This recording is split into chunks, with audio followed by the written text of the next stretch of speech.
This video is sponsored by Brilliant. Hey, Marcus House with you here, and today something just a little different. It is a whirlwind of constant activity for SpaceX every week, and we thought it would be useful to take a step back and reflect on the huge achievements that have taken place over the last year. Strap in, because this is going to move fast. Okay, Neil, we can see you coming down the ladder now. Firstly, of course, SpaceX's Starship development down at Boca Chica. For those following regularly, it is clear to see the immense progress that the team has achieved, as well as the many events, both successes and failures along the way. Now, 1 year ago, we were super excited to have just months earlier witnessed Starhopper. That took its first hop into the Texas air on the 25th of July 2019. That was the very first time that we witnessed a vehicle rise under the power of a Raptor engine. That little groundbreaker was Raptor Serial number 6. It was the first small untethered test flight to around 20 meters in altitude, and that was quickly followed up a month later with the 150 meter test flight. These events were the first moments in history that saw a full flow stage combustion engine take flight as well. This was the point when the world really started to take more notice, and it brings us up to our 12-month review.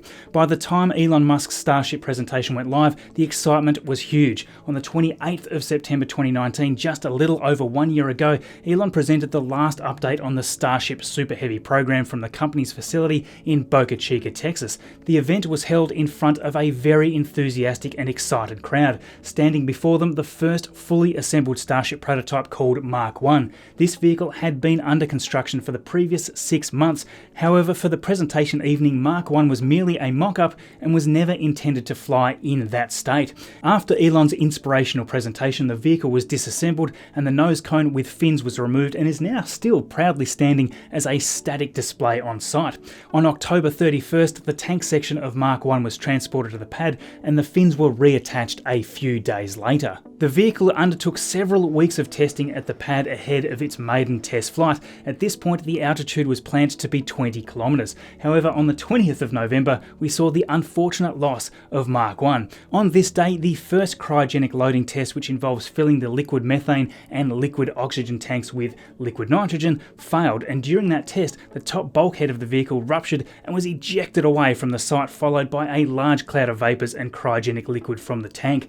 The bottom tank bulkhead appeared to fail as well. A second cloud of vapor appeared out of the base of the vehicle, signaling that the entire internal tank structure's integrity had failed. SpaceX stated afterwards that the purpose of today's test was to pressurize systems to the max, so the outcome was not completely unexpected. Reflecting on this moment now, the other small number of prototype test failures that followed just highlight the learning opportunities gained for this truly pioneering space venture. SpaceX went on to adjust its Starship plans to expedite development and production early after the first prototype vehicles proved not to be flight-worthy. At the time, SpaceX had 2 Starship teams in Cocoa, Florida and Boca Chica, Texas. The friendly competition was originally meant to determine which location was better suited to Starship development and which team could achieve the first orbital test flight of a Starship prototype. SpaceX eventually realised that this plan was very costly and slow, so in order to perform the first flight, they were going to need a more structurally robust vehicle built with lessons learned from the first 2 prototypes. On February 18, 2020, the first stacking operations of SN1 took place and the vehicle was quickly completed. However, on the 28th, we once again saw a Starship fail during a liquid nitrogen cryogenic temperature test, and about an hour after the vehicle was loaded with liquid nitrogen, Starship SN1's liquid oxygen tank violently ruptured, causing the entire vehicle to launch itself off the ground, as we see here in this spectacular scene.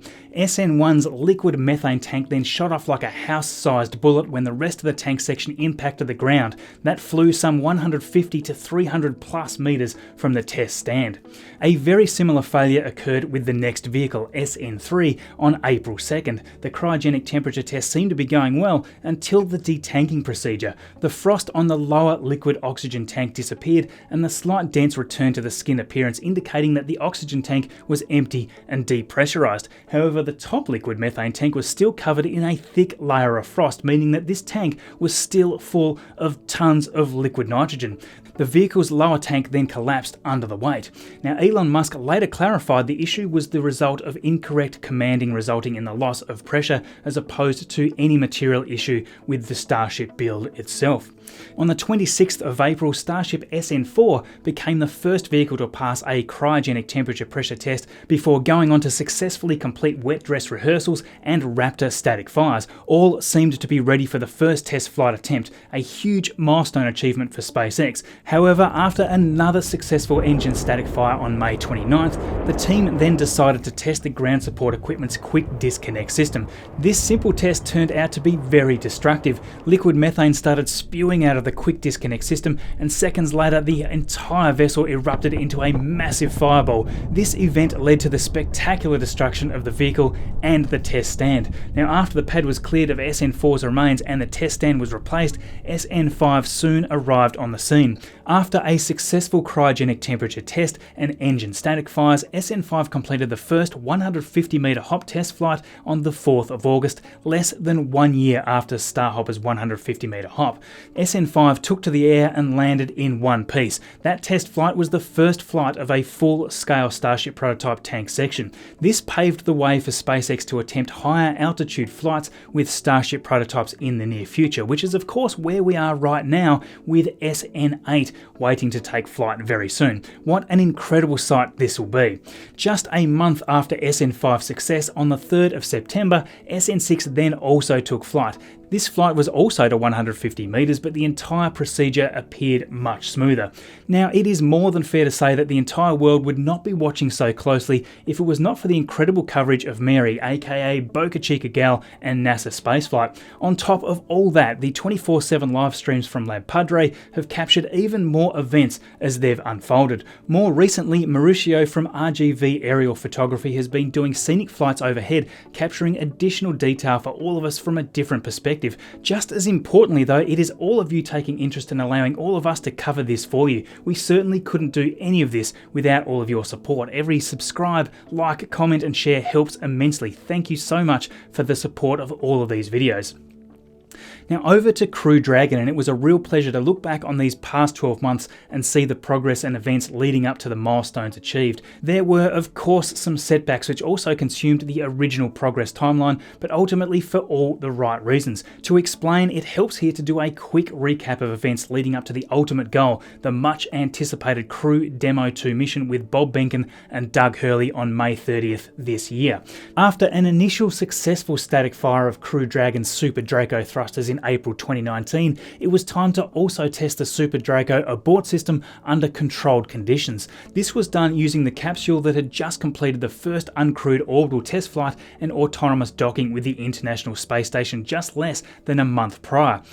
Now, I'm not going to show the leaked footage that circulated at the time of the capsule's demise, preferring instead to focus on the positives that came from what otherwise could be perceived as a negative event. On April 20th, 2019, at Landing Zone 1, further testing identified a serious issue that unfortunately resulted in the loss of Crew Dragon's Demo 1. Thankfully, this issue resulted only in the loss of the capsule on a test stand, and no one was harmed in that incident. This is exactly why extensive testing like this is conducted. The cause was identified as a pressurized small quantity of liquid oxidizer propellant that under pressure went into a section of plumbing it should not have, and it reacted explosively with a titanium valve. After that issue was identified, a design change resulted in the valves being replaced with burst discs, and that is now an even safer vehicle thanks to rigorous testing procedures.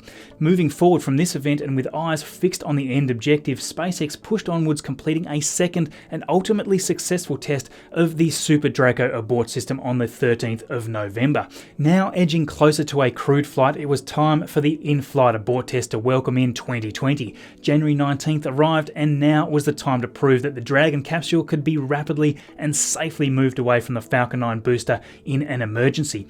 After launching from pad 39A and just after max Q, a simulated engine cutoff saw Crew Dragon's Super Draco thrusters kick in. These rapidly accelerated the vehicle away before the structural integrity of the Falcon 9 booster failed, resulting in that amazing and expected fireball. Once the capsule reached its apogee, the trunk was jettisoned and thrusters fired to put the Crew Dragon into the correct position for descent.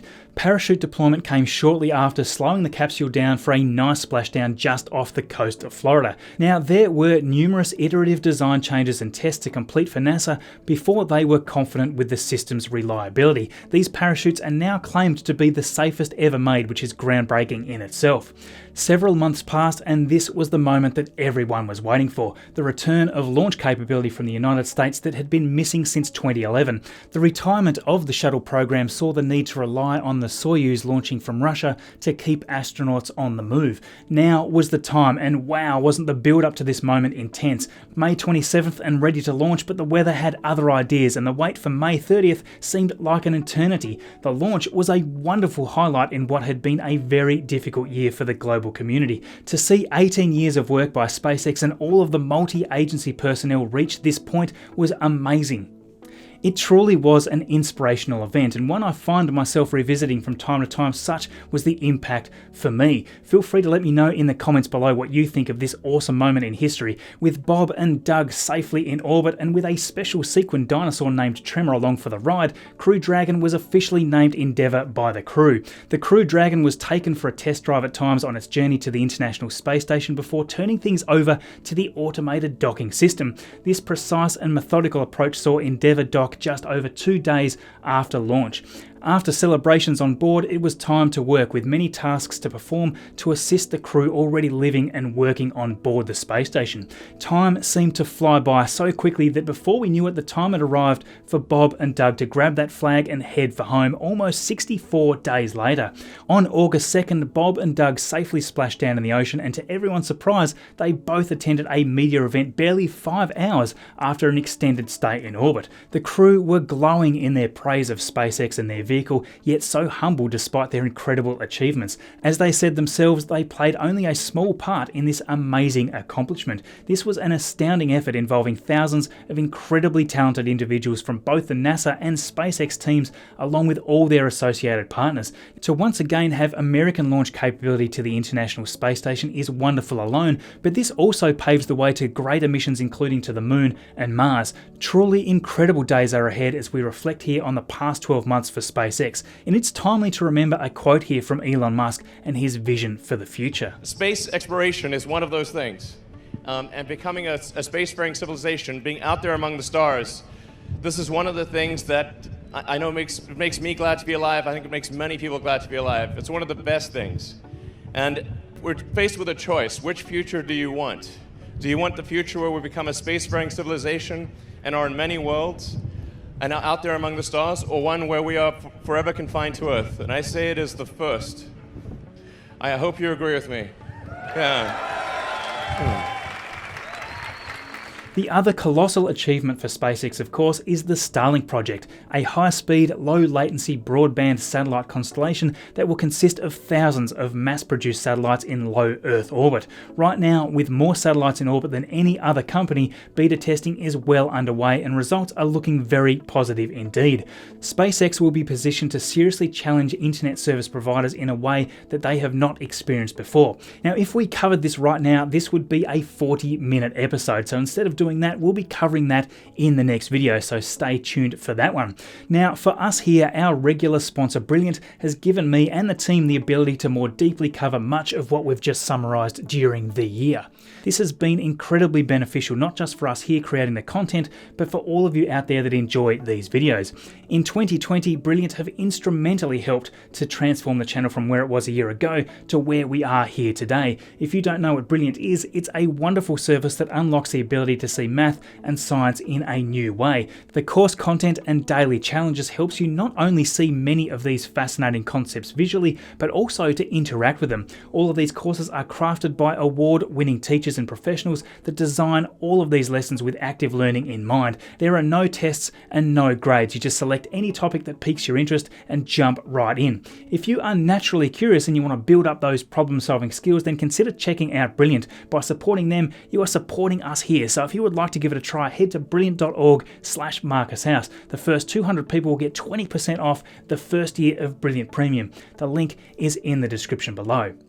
A massive thank you to my amazing patrons here. I simply can't do what I'm doing here without you. Your support is incredibly awesome every week, and I can't thank you all enough for that. Further help just allows us to do even more. So if you like what I do and you'd like to join our awesome patrons, head here to patreon.com/MarcusHouse. With that, you can interact with me more directly via the linked Discord roles. You can also get access to early versions of these videos. You can also have your name listed right here like all of these other amazing, generous supporters here. For anyone looking for other ways to support. Simply liking, sharing and subscribing if you're not already makes a huge difference to the performance of these videos. A massive thank you as well to the quality control squad listed here, specifically Brenton, Adam and Brendan for their massive assistance and support with this huge video. If you're interested in helping us in the future, follow me on Twitter and please do get in touch. In the tile in the bottom left there we have my video last week, in the top right is my latest video, and in the bottom right, content that YouTube has selected from my channel just for you. Thank you everyone for watching, and we'll see you all in the next video.